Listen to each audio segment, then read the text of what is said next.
Hello, everyone. I'm Scarlett, Senior Development Manager at Art Fund, and I'm delighted to welcome you to this very special webinar, Groundbreakers in the Arts, in celebration of International Women's Day, which was on Monday of this week.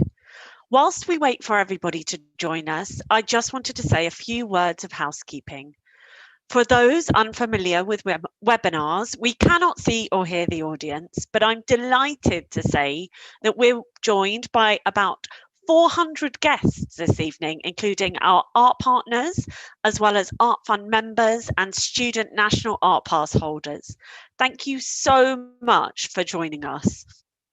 This event will last for about an hour, and we will shortly be joined by Art Fund Director Jenny Waldman and our fantastic panel, chaired by Art Fund Trustee Katrina Brown. Joining Katrina are artists Rosalind Nashashibi and Christine Borland, and Director of the Chisenhale Gallery, Zoe Whitley. Jenny will kick off our event and introduce Katrina to you all, who will then lead a discussion with the panel. During the conversation, Katrina will also be taking questions from the audience, and we really encourage you to get involved with the discussion and post your questions using the Q&A box at the bottom of your screen. We're also recording this event, so we can share the recording at a later date, and closed captions are available and can be turned on or off at the bottom of your screen. Finally, please do bear with us if we experience any technical glitches. We will do our best to recover. And if you yourself have any technical problems, please do try and let us know through the Q&A box, and we will try our best to help you out. So I am now delighted to hand over to Jenny and Katrina.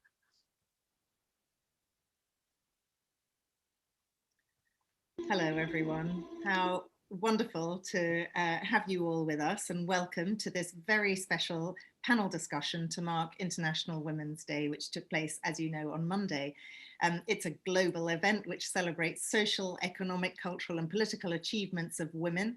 And so it's entirely appropriate that we are today inviting you to hear and join a discussion with women working in the arts and cultural sector. And our brilliant panel includes 2 Turner Prize nominated artists and 2 directors of leading contemporary arts organisations, all of whom have made their mark on the arts scene and continue to be an inspiration to so many of us. So I'm delighted that Katrina Brown, Director of the Common Guild in Glasgow and Art Fund Trustee, has agreed to join us here this evening and lead the discussion. Joining Katrina, as Scarlett said, will be artists Christine Borland and Rosalind Nashashibi, and Director of the Chisenhale Gallery in London, Zoe Whitley. Katrina will be asking our panel to share their thoughts and experiences and consider how museums and galleries could respond to the theme of International Women's Day 2021, Choose to Challenge. So first, I want to kick off by asking Katrina a few questions before she introduces the rest of the panel. So Katrina, thank you again for being here. You're welcome. Thanks so much for asking me. So, well, we're thrilled to have you. And for those who don't know Katrina's background, I'm sure many of you do. Katrina, you've worked as a curator and director across a broad range of museums, including Tramway, Tate Liverpool, Dundee Contemporary Arts, and you've directed the Glasgow International Festival of Art, the prestigious International Biennial in 2010 and 2012, and you're founding director of the Common Guild based in Glasgow. And gosh, that's quite a CV to have. So I just wanted to ask you to talk to us a little about your experience as a curator and in particular the work that you do at the Common Guild. Well, I suppose I should say, first of all, that's over quite a lot of years. I think that's over about 30 years. So it's not been a crazy schedule. But the one bit that's missing from that I always like to highlight is that I started out working in an artist-run space. And even though I wasn't actually an artist, I also wasn't really anything else at that point. So I think that really sort of foundational experience of working alongside other artists has been something that's remained with me throughout my career. And I've also been really fortunate to have worked alongside some really extraordinary women, not just artists, including Christine and Rosalind, but for example, when I was at Tate Liverpool, I was in an exhibitions team along with Fiona Bradley, who's now at the Fruit Market Gallery, and Jemima Pine and Catherine Braithwaite, and a lot of amazing people. So I've been very fortunate in having great colleagues throughout. And just to say, I suppose, to answer your question about the Common Guild, for people who don't know it, we're a not-for-profit organisation based resolutely in Glasgow, but as we like to say, we're internationalist in outlook, which means that a lot of our programmes been with some key international artists over the years. But we've also worked with artists closer to home, of course, not least when we made the Scottish exhibition for the Venice Biennial in 2013, which was with Duncan Campbell, Hayley Tompkins, Corn Sworn. But our programme's always had three strands to it. There's been an exhibition strand, which has been important, but we've also made events and projects, and our projects, I think, are maybe the thing that is quite unique to us, where we work with artists over often a number of years to make projects that are for non-gallery settings, is how we tend to describe it.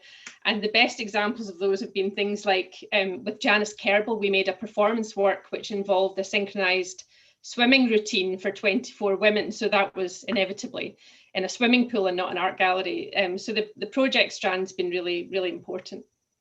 Fantastic. You've just made me remember that wonderful project.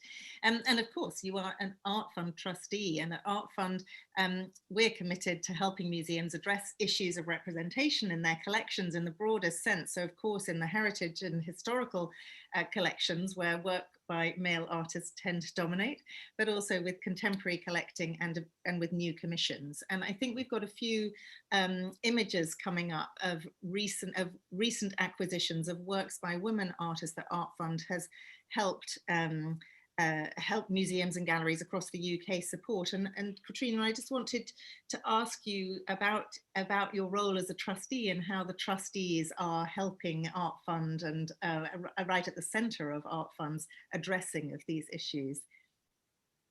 I mean, I think one of the really wonderful things about Art Fund as a trustee is that this process, the business of supporting museum acquisitions, is really central to what we do. And in every board meeting, we don't just talk about work, we actually get to see it, or at least we did before lockdown. There's a real value placed on actually seeing the work and testing it out. And that's a real privilege, of course, as a trustee, but it does also really foreground the artwork in the discussion, which is fantastic. And, you know, we're really lucky to be able to see the kind of dogged work that's done by curators across the country in finding really extraordinary things, you know, artworks from,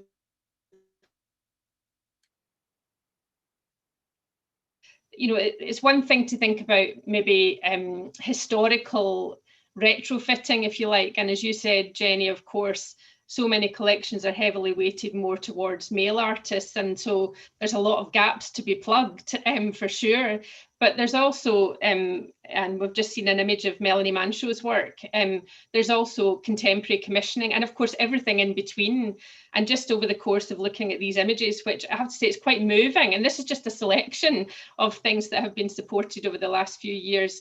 You know, there's everything from the amazing Artemisia Gentileschi self-portrait from the 17th century that was supported for acquisition for the National Gallery a couple of years ago, through 20th century classics by Gwen John, that really beautiful portrait that was on screen a moment ago. And a particular favourite of mine is a Dorothea Tanning painting called Tableau Vivant, which amazingly has just appeared on screen. This is from 1954, and it's now fantastically in the collection of the Scottish National Galleries in Edinburgh. The brilliant thing about this painting is it's much bigger in real life than you would expect it to be, which is a really lovely thing that, you know, even just seeing it as a PDF or a JPEG on screen, you imagine it a certain way, but it takes your breath away when you see it in real life.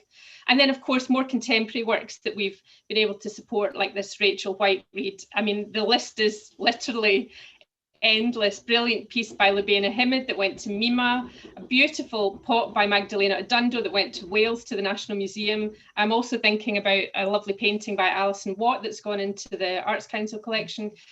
So, you know, the whole spectrum of historical works and contemporary too. Thank you, Katrina, and thank you for that kind of overview of how Art Fund is contributing at the moment through its collections and acquisitions, grants, and the trustees' role in that. And of course, Art Fund can also support in many, many other ways for museums addressing issues around representation in our society today and reflecting the diversity of the UK. Listen, I'm going to leave you to introduce the wonderful panel and thank them in advance for spending time with us this evening. I'm going to turn my camera off and join the audience, and I'll pop back just at the end to close the event. But thank you, Katrina. Okay, thank you, Jenny, and we'll see you later. Can I ask Zoe and Christine and Rosalind, please, to join us? And I'd also like to thank everyone else out there in the world joining us online tonight. I'm really pleased to be leading this discussion. It was so nice to be asked, but to be in the company of such brilliant women here tonight, I'm going to hear what everyone has to say. To begin with, we're going to ask each of our guests just to say a few words of introduction, just to give some background to their practice as artist and curator director in Zoe's case. So if you don't mind, if I could come to you first. You're now director, obviously, of Chisholm Hill Gallery, which you joined in April last year at the height of our first of many lockdowns. What a challenge that must have been. But of course, before that, you've been in various different institutions, including the Hayward in London. It'd be really great just to get a potted history, if you like, of your career today, how you got into what you do and what your perspective on it is. Sure. Hi, Katrina. Thanks for having me and Art Fund. I'm equally delighted to be on this panel with so many women who I admire. Yes, I started last year on the 30th of March from lockdown. So I often say that I started my dream job in slightly nightmarish conditions, but we've persevered, we've made it through. And I'm eager to hear from everyone else and to share the floor, which is one of the things I think we'll come to in terms of our styles of leadership and thinking about how we function in ways that can, I think, go against certain kind of patriarchal norms. So I will try to be brief, but I was asked to, as a means of sharing a little bit about some of the work I've done and how I work as a curator before being a director, is to just talk through a small selection of 3 projects of which I was proud to play a part. So this image that you're seeing here is from both the first room that one would enter in the 2019 Venice Biennale. So I curated the British Pavilion and the presentation of entirely new works by artist Kathy Wilkes, who is Northern Irish, but based in Glasgow, and an inspiration to many other artists in what is a really, truly great artist city.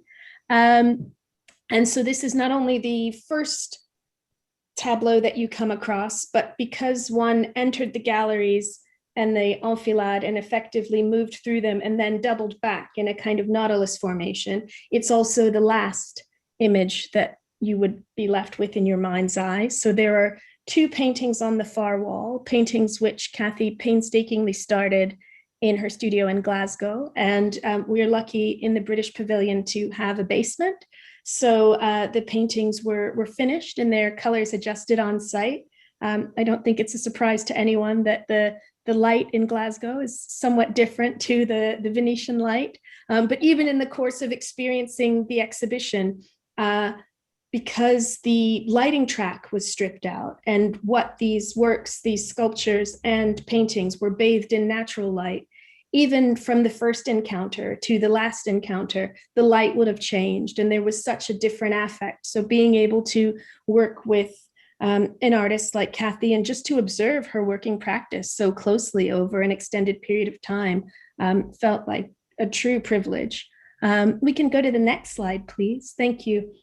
Sorry, I'm in this one, but Soul of a Nation is an exhibition that I co-curated at Tate Modern in 2017, and it toured throughout the US until the end of 2020.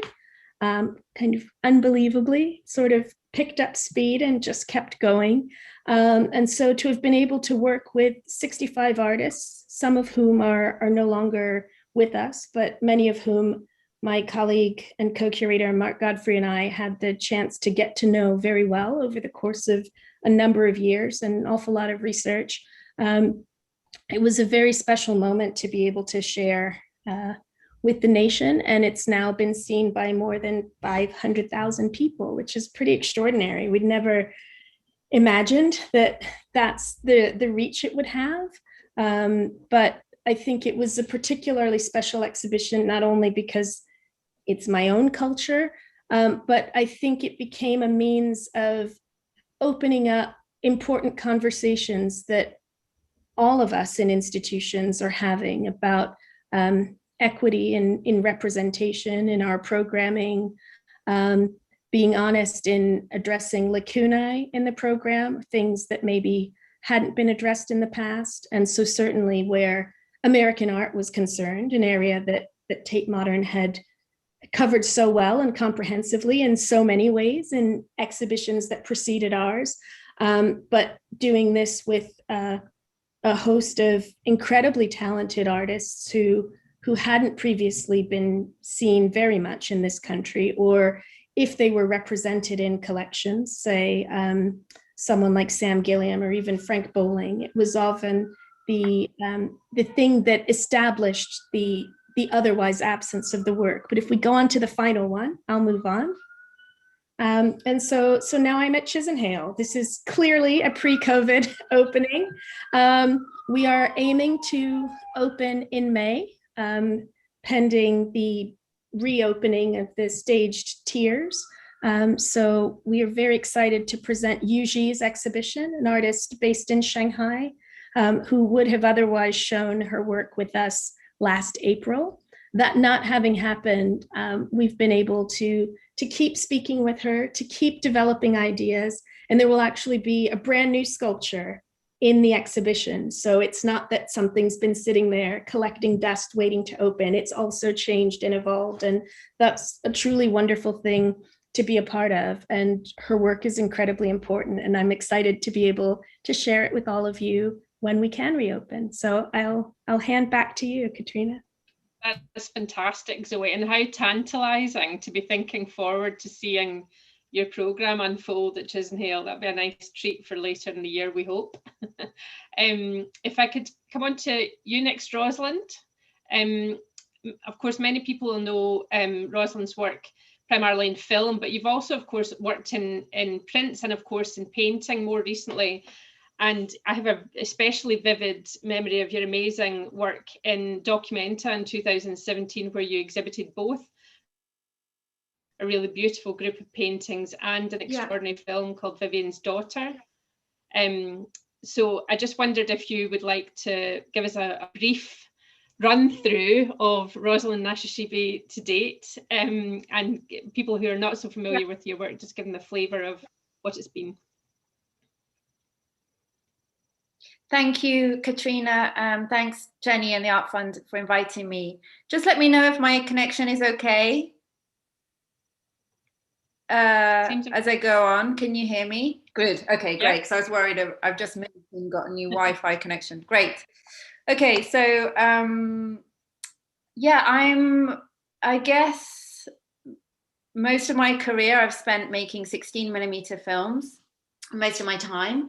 And I studied first of all in Sheffield, and then I was in London, but I really got into my stride as an artist in Glasgow. So I knew Katrina and well back then, and Christine, and that was a fantastic place to kind of develop my practice, and that's where I got into making these 16mm films, which I guess it's always difficult to try to describe your work very quickly, but I think I could say that they look at really look at how people live collectively in, let's say, could be a large Palestinian household. I'm half Irish, half Palestinian, so that's come into my work quite a lot. It could be, I've made a film on a ship with all male crew on a cargo ship. So I've been interested in kind of single sex situations, different ways in which people relate to one another in a kind of societal setup, but also, I guess, with an eye on really cinema, like things being seen through the eyes of film in a kind of more lyrical way, and using film to try to understand how we relate to one another as kind of social beings.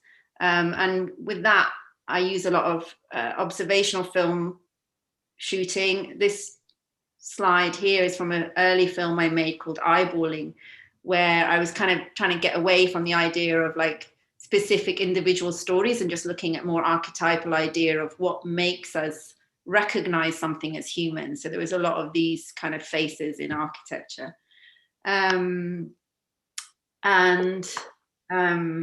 This slide was from a film I made in Gaza in 2014.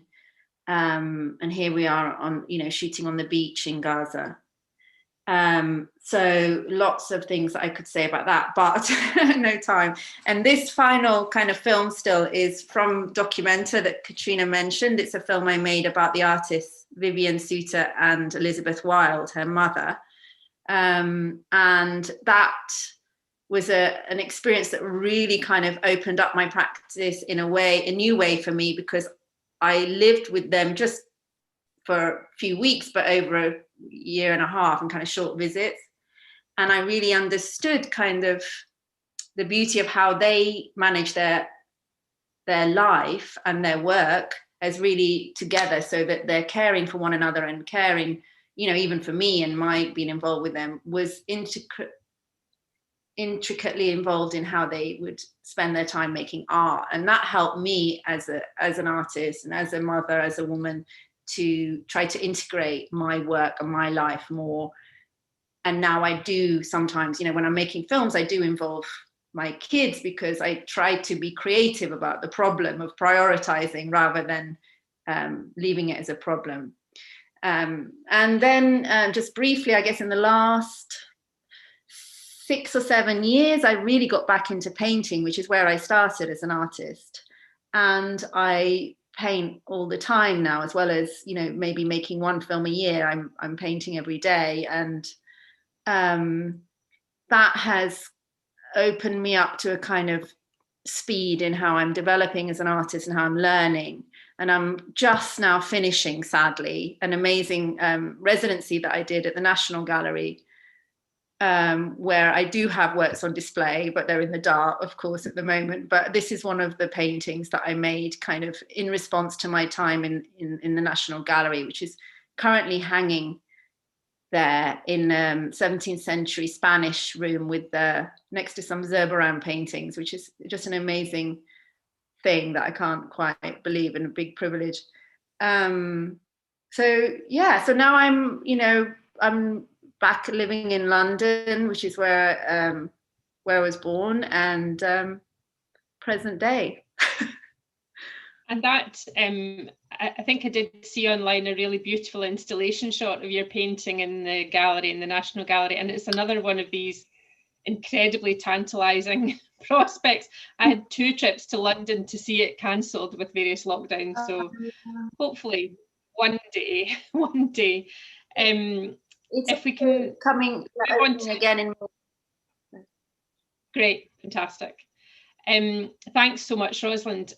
Christine, can we bring you to the fore now? Could we hear a little bit from you? Christine, of course, also, as Rosalind was shortlisted for the Turner Prize in 2017, Christine also is a Turner Prize alumna just a few years earlier.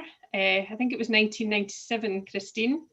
And of course, Christine's been exhibiting internationally ever since the early 90s. We, in fact, in the spirit of full disclosure, Christine and I first worked together on your solo show at Tramway in 1994 called From Life. And Christine's gone on to work in lots of different contexts, scientific, medical, museums, and of course, academia. Christine's now professor at Northumbria University.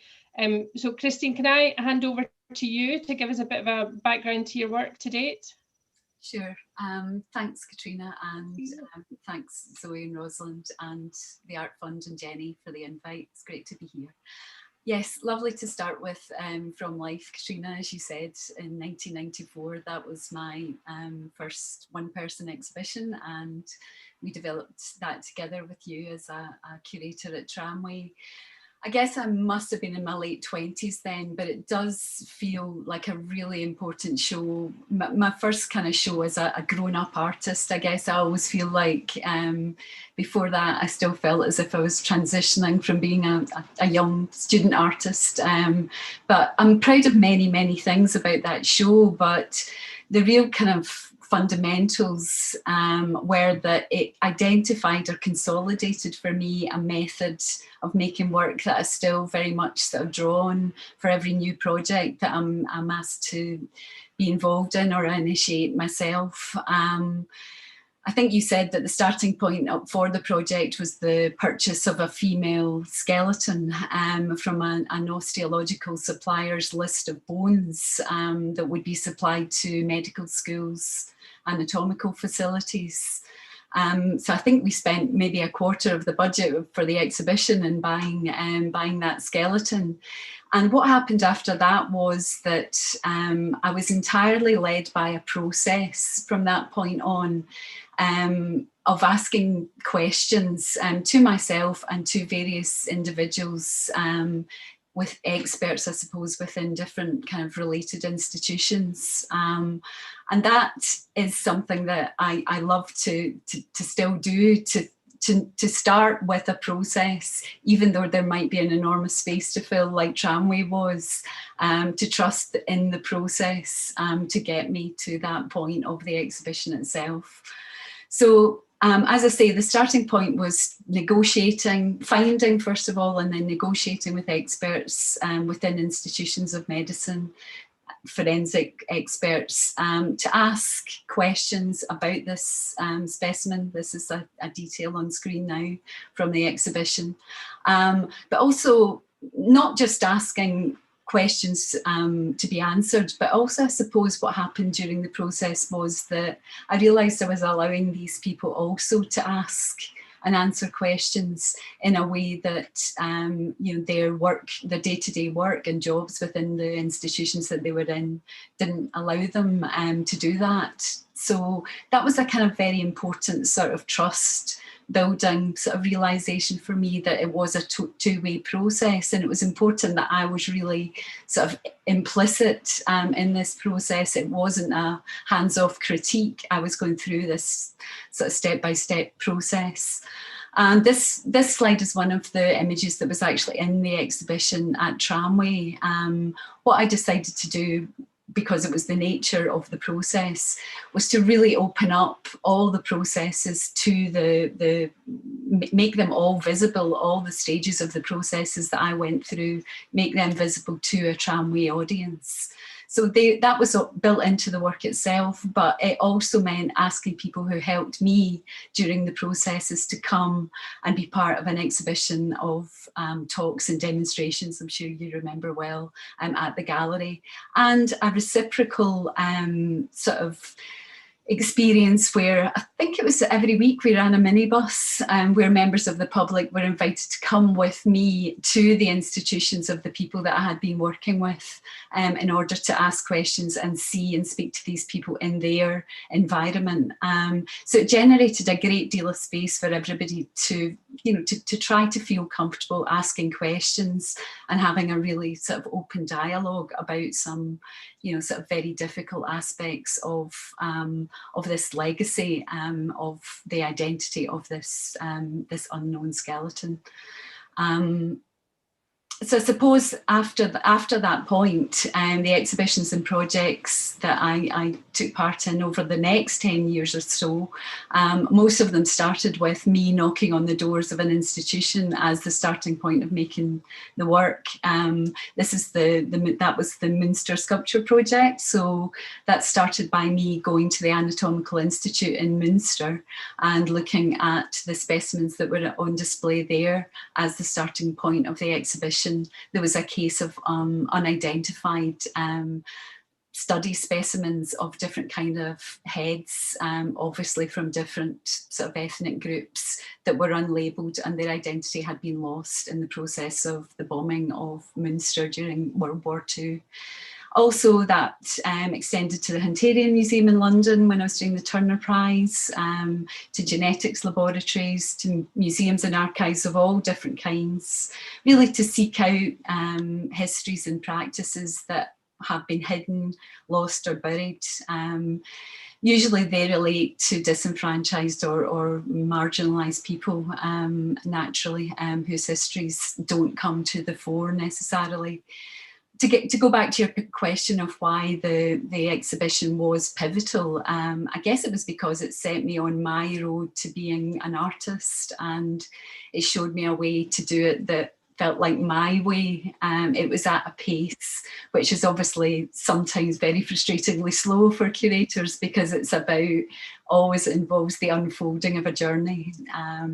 So now I'm in the wonderful position of being invited often to museums, for example, to look at under research collections, to mark or commemorate lives that are less visible, lives or deaths. And so I guess that has been a road that led very clearly from that exhibition at Tramway to now. I think someone once said a really lovely thing about that tendency in your work. It's about kind of rehumanizing, lost lives and lost individuals, people who've become kind of objects of study rather than personal histories, which always seems like a nice way to characterize it. Thanks so much for those snapshots, the kind of whistle-stop tour of decades and decades of work from all three of you. And I wanted to start, bearing in mind we're together in light of International Women's Day, I wanted to just start with you, maybe all of us, of reflecting on your awareness of and engagement with gender when you were starting out. Is it something that you were aware of as young artists or curators, and did you think it was going to be a challenge or an issue? Can you remember what it felt like at the beginning of your careers? Christine, could I maybe ask you to answer that first? Yes, I was aware of it, but I was actually going to save that to reflect at the end. But since you've asked me now, it was very much something that I really set out to try to steer clear of labels, whether that was Scottish artist, women artist, or whether it was in relation to a discipline. So I did try to sort of make a protective shell of continually reminding myself and everybody else that I was an artist, and so I did try to sort of, make sure I was in there with the big boys, but that was built on an awareness of the fact that yes, there are a lot fewer women artists around me. Although based in Glasgow, I had some incredible, strong sort of role models, particularly at the School of Art. That helped enormously.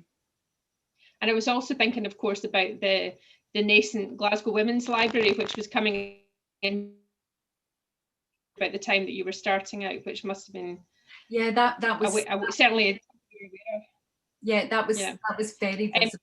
And also, Sam Ainsley, as a very important sort of teacher, invited people like, from the Women's Library, Adele Patrick, and all sorts of incredible women into the department. And as I say, that was a very special kind of situation where there were role models to look to, very strong women practicing art. Yeah. And Rosalind, do you have any recollection of how your gender awareness was back in the day?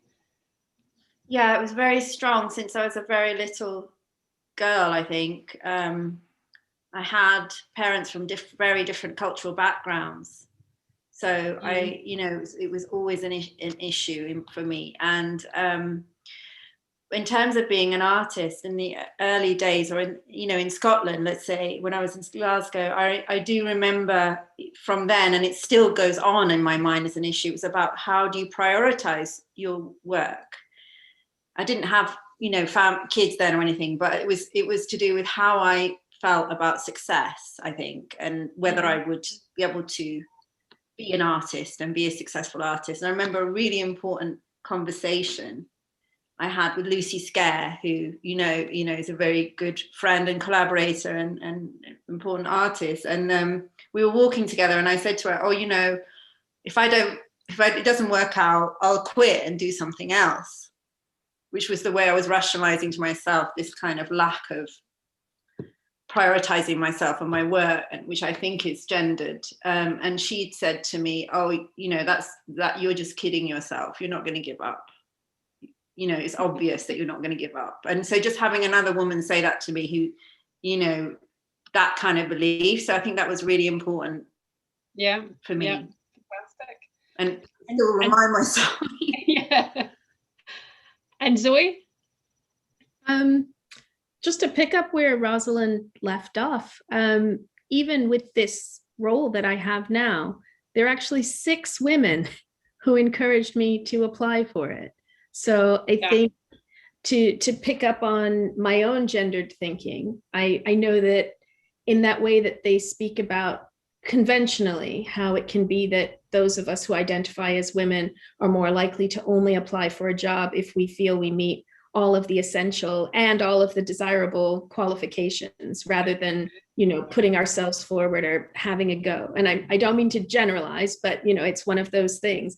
And I had to also then ask myself, what am I afraid of? What do I have to lose if so many people who I admire and who are trying to support me see that I might be able to do this? It's worth it. So I've definitely benefited as a curator and in my professional life by having the support of other women who are kind of peers, some of whom are artists, some of whom are writers, editors, fellow curators, but it's made a big difference. Yeah, I mean, it's interesting that hesitancy or tentativeness that both you, Zoe, and Rosalind have just alluded to is a sort of common experience, I think, for lots of women.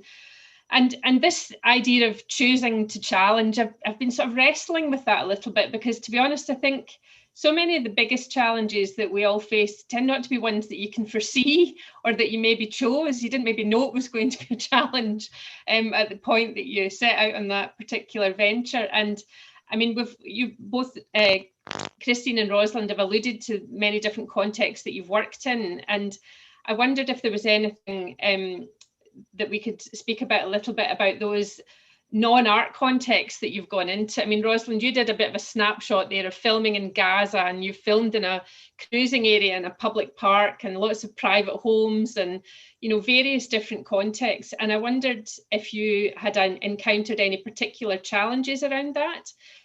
Obviously, it feels seamless when we encounter it in your work, but I'm sure there's challenges to be had aplenty in organising those settings. Yeah, I mean, I think I took early on this idea that I can't remember who said this, but I read somewhere that it was necessary that for there to be a transgression in order for there to be an artwork, and I really believed in that and took that. And transgression can mean many things, but I took it in a personal way that I needed to transgress certain fears that I had.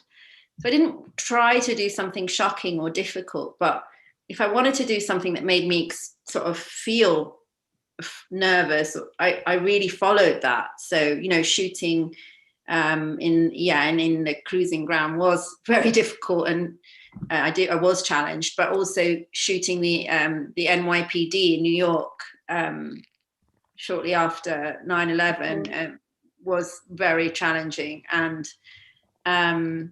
all of the going in an all-male kind of cargo ship, or I had to think about it. I mean, if I think about it as a woman, sometimes I would be not sometimes, always, I'd be very clear about who I brought with me, because if I went into, let's say, the cargo ship, which was mainly Neapolitan crew officers, and then the crew were from different nationalities, but all male.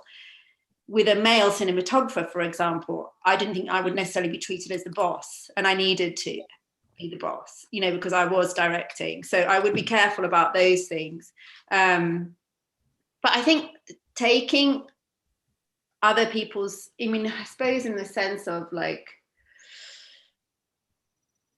taking a gaze that I wanted to use and just using it, whoever I felt it might be.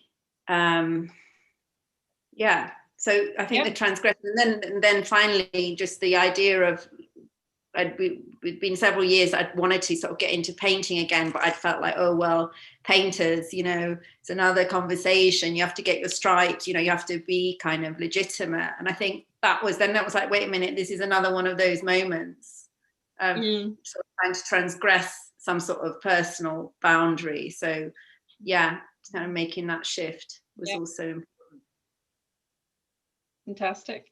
And Christine, you know, all those incredible places that you've had access to through the work, from anatomy museums and research laboratories and all manner of places, have you, over the years, have you noticed any discernible difference in how you are able to access other people's knowledge and experience and participation? Do you find them more or less open compared with your experience in the art world? Is there anything there that you think is interesting?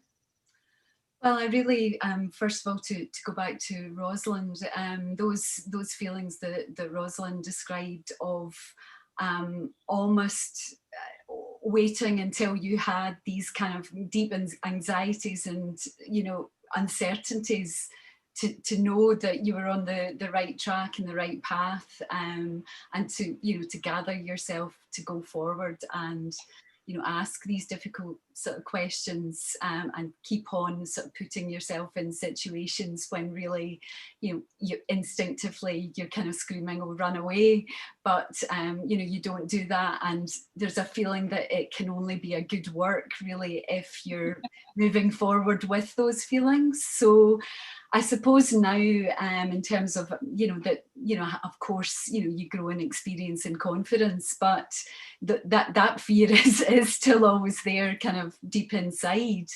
But I guess one of the things that, you know, is in a way a small thing, but, you know, it has been huge, is to go into the workplaces and speak to incredibly powerful, intelligent sort of people who are in sort of in these positions where they're enabling me access, and if they don't, then I won't get to make the work, is to find a way to sort of to convey a not knowing in a way that, you know, still gives them confidence to enable me to observe. You know, I don't necessarily know, you know, I certainly don't know the answers. Sometimes I don't even know the questions. So I need to be asking for time to not know.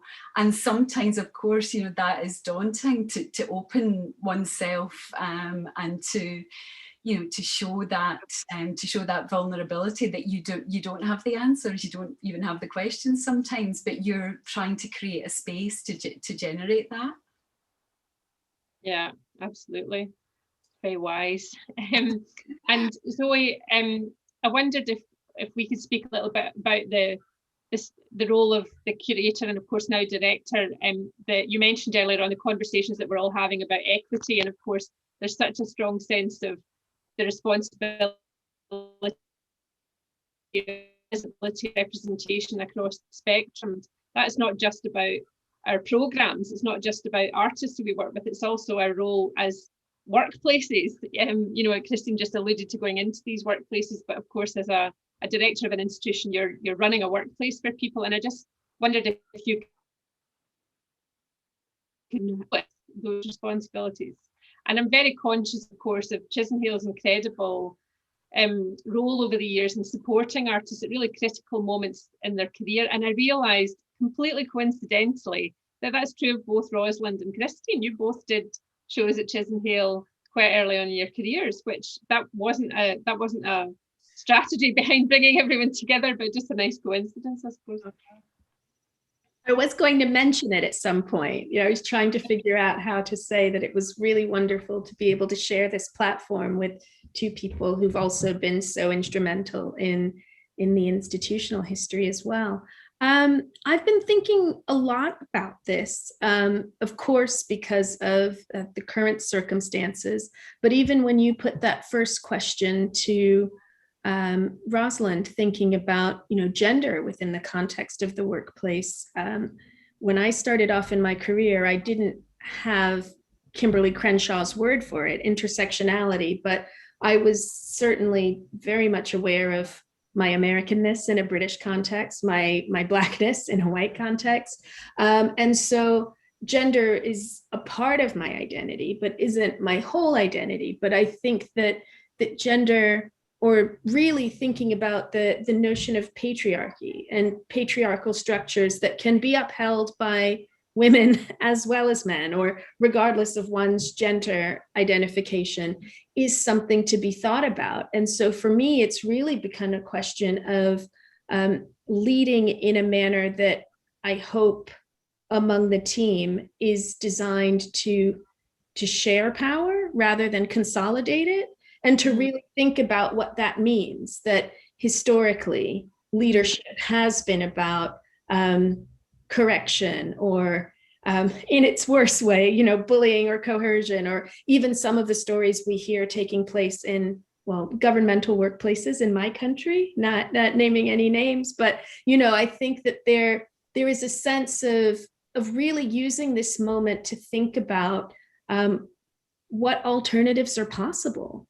And so some of these conversations coming to the fore, not only related to gender and women's rights, but I think equally in relation to ensuring trans equity, allow us to really think about what it means to share space and share power. And that's something that on one of my walks recently with a former Tate colleague, we were talking about, and how not just important, but absolutely essential that felt for how we find ways to work going forward. And that maybe segues neatly into a question I wanted to ask you about. I know you've been invited to be part of a committee that's looking at the figures who are commemorated in public space, the statues question, I suppose, and who we still want to remember in public space and why, and who it's time to maybe reconsider. And I wondered we read all the time that there's a massive discrepancy in the representation of female figures in public space. Is that something you'll be keen to address? I imagine I know the answer to that, but I'd be interested to hear your thoughts. No, I'm not interested in that at all. No, absolutely. That is something that is crucial. So I applied to be part of the Mayor's Commission for Diversity in the Public Realm. And those of us who applied and have now been appointed, that was one of the first things that was discussed. It's one of those really damning pieces of trivia, but there are more statues to men named John than there are to women, full stop. So there is very much something to be said about when a space is public, how does that truly represent all of us as the public? And I don't think it's this, I think that there are ways in which these arguments can be so polarizing when the question isn't about taking something away, but how can we add and include? And I think that looking at it from that way, hopefully it's a lot less threatening for people, but it's a way of people understanding that public space really should be public. And if we're not representing all of us, and if we're not kind of equally comfortable, then what might be done about that? How can we change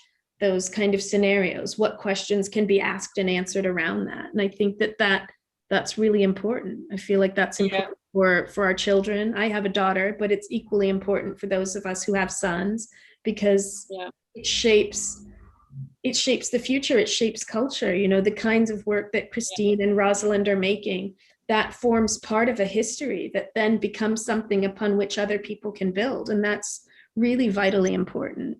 And there's that fantastic statement, and I'm afraid I can't remember the author, which is shocking, but that you can only become what you can see, and that, you know, if women aren't visible in public space, or at least commemorated in public space, very difficult for people to imagine sort of aspiring to those sorts of roles. The other statistic, of course, that always crops up in discussions about the art world is about the discrepancy between the proportion of students in art schools who are female versus professional artists who are female. And Christine, I wondered, with your extensive experience of academia, if that, I think that's still the case, that the discrepancy remains between student numbers versus professional numbers, but do you see any shift happening in that in recent years through your role in Northumbria? Well, I see it also reflected, I guess it's important to say, you know, I've done a lot of talking to medical students throughout the years, workshops with medical humanities, and of course at one point there was an enormous kind of shift in the balance there. We're talking like 80% of female medical students almost, and then again as it goes into practice the numbers kind of sort of dwindle, sort of I guess on a par with the amount of sort of professional artists who are able to sort of make a living. It was the same in relation to medicine. So yes, I still see the numbers. You know, a lot of female students at art schools. Now we're in a kind of culture, I suppose, a lot of kind of professionalisation of PhDs for artists. It's maybe as a result of you know, funding streams elsewhere getting less and less. There are more and more applications to study at master's level and especially at PhD level as kind of practice-based sort of artists, sort of researchers. But of course that is great, and the numbers are, you know, sort of generally equal or more women. But when you start to look then at postdoc opportunities, and then you start to look at women in academia, and then you start to look at women higher up in sort of positions of power in academia, I'm afraid it is the same story. The drop-off is exactly the same. Yeah, it's not so good. And Rosalind, I wanted just to take an opportunity to ask you a little bit about the residency at the National Gallery, because I know there were some attributes of that were specifically geared to be supportive of an artist like yourself who's also a parent, which of course residencies are such brilliant support mechanisms for lots of artists, but have often been impossible things for artists or parents. Could you speak about that, just how it was structured to help with that?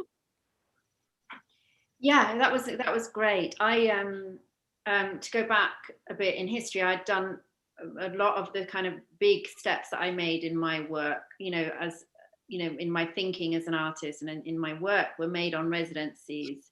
And when I became a mum, those doors closed, even though I was open to still doing those residencies. Often they didn't want me, and that happened. A number of really well-known residencies that said not with a child. You know, it wouldn't be fair on the other residents was one of them. And then there was one place, the townhouse in Cairo, said, yeah, come, absolutely fine. They didn't have the facilities for me, but they made it work. It was quite kind of a challenge, talking of choose to challenge. But yeah, so I did try and do that with a small child. But the National Gallery have this new residency. They always had an artist in residence previous, but one of the new things about the new kind of program is that there is money for childcare to allow you to be more present in your work, to have the time. And I think, you know, it's you have to go back quite far when you think about why it happens that women drop off. It's not just what happens when they get to the point of becoming a professional or not. It's this way of thinking, in a way, and conditioning, obviously, that we talked about earlier. And, you know, I've been thinking a lot recently about how generalizing, I'm afraid, but it's often the case that men will just put work first and carry on working no matter what, and turn up after work and deal whatever is at home after work, whereas women will feel and then often have to put things down and attend to family matters. And so this priority question is extremely high on my mind even now, you know. So I think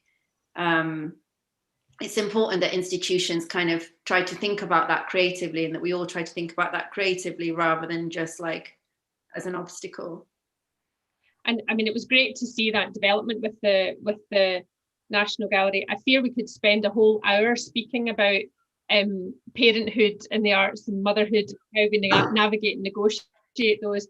I should maybe just flag up the fact that there was quite an interesting discussion last week led by Hetty Judah, which is, I think, available on the Freelands Foundation website, about artist parents and some suggested guidelines for how institutions might work better in the future. So hopefully that's something that might change.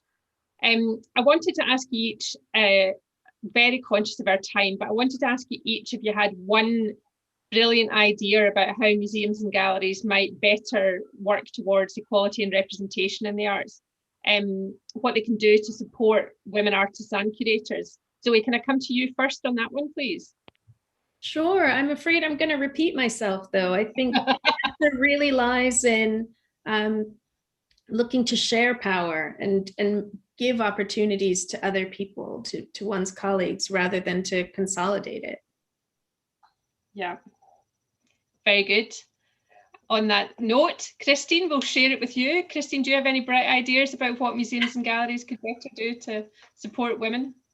Well, I guess just reflecting on my own experience, it would be to say, just please give us time. Always build in the time to, you know, we are very fleet-footed. We deal with all sorts of changing situations. You know, that's the nature of being an artist and an artist mother. But please let us have the time to do that with, you know, I'm thinking about processes and research, and of course, you know, looming deadlines as well. And Rosalind? Yeah, I think the it's difficult for me to say what museums should do about it, really. I think the other 2 points were important, very important. I think that trying to not see things that take you away from the studio as obstacles, that's the sort of thing that I guess is on my mind at the moment. And that maybe the museums that artists work with can kind of incorporate that way of thinking as well, you know, that it's not going to be a problem if there's a child around, or it's not going to be a problem if there's a dependent around while the artist is doing certain things. And also Zoe's point about sharing power. I mean, a feminist way of practicing is to acknowledge everybody. So yes, regardless of gender or non-gender, I mean, it's about this kind of acknowledgement of everyone involved in a process. And I think we can all learn more about that, how to acknowledge everybody in the process of how a work, a show is made. Yeah. What about, as a last question from me, really quick answer, word of wisdom to your younger self? Christine, first up, please. Yes, we just go back to my first point. Complete waste of time to think that, you know, one can find ways of not having labels attached to you, you know, especially if you end up being in the all-women Turner Prize, for example. People will say what they like, and so just own these things, because that is the way forward, is to do that on your own terms, and you need to own it and not think that you can fight against, you know, institutions like the press. Yeah, own your epithet. That's a good word of advice. Zoe, what? Oh, I've got 2 ones probably. Like, don't be afraid to ask for help and keep going. Yeah, brilliant. And Rod? Yeah, perseverance as well. I'll jump on that as well. I think talking, Christine, what you were saying about trying to avoid labels. When I was starting out, I had a sort of very public platform really early on, because it was that Beck's Futures show that I was in, and I was not that young, but I was young. And it had a lot of press, and I guess the press wanted to present me as a Palestinian artist, and because I'm mixed, you know, I didn't really feel that that was an honest way to represent myself, so I sort of shied away from that. And I think things have changed so quickly in terms of identity politics, that it made me aware of, you know, being a female, or being, how Palestinian are you, or how, you know, why all those things that kind of I tried to control and kind of suppress or deal or be in control of, that now actually are part of like the fruitfulness of like of being human and being an artist. And so I guess I would tell myself to relax and just relax, own it. Okay. Was a really good conclusion. Relax and own it. Excellent advice for anybody, really. And that word perseverance is something that somebody once said to me, that they don't teach it in curating school, but it's a key attribute for anybody to try and get through. Just before we bring Jenny back in, I just wanted to read a nice comment from the audience, from Penny Bayliss, which is about mentioning Wilhelmina Holiday, who is the founder of the National Museum of Women in the Arts, the only museum for solely female artists in the world, who passed away recently at the age of 98. She was life-changing for so many artists, past and present. So that's a nice tribute maybe to conclude our discussion with, and thanks for everybody else who's joined in. I feel like we could talk for another hour, but I know we're up against it, and I know everyone's desperate not to be on Zoom for any longer than we need to be. So I think, if you don't mind, I'll thank everybody and ask Jenny to join us again, if you can. Yes. Oh, well, I think we could have listened for another hour, and it's only that we have promised everyone and promised all of you to let you go. But thank you all so much. I wanted to thank the audience for joining us for this fascinating conversation, and to thank you, Katrina, for chairing such a brilliant discussion, and to thank Rosalind, Christine, and Zoe for your contributions, for your sharing your experience and ideas and the challenges that that women face in the arts, and that you have such brilliant ideas about how to choose to challenge those things both within us and within institutions.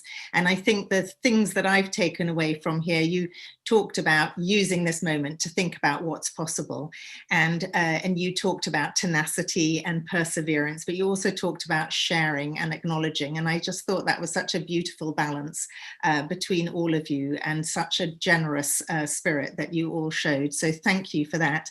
And I also just want to thank everyone for their support for Art Fund. It's such a critical time for museums and galleries right across the country as they plan to reopen after months and months of closure.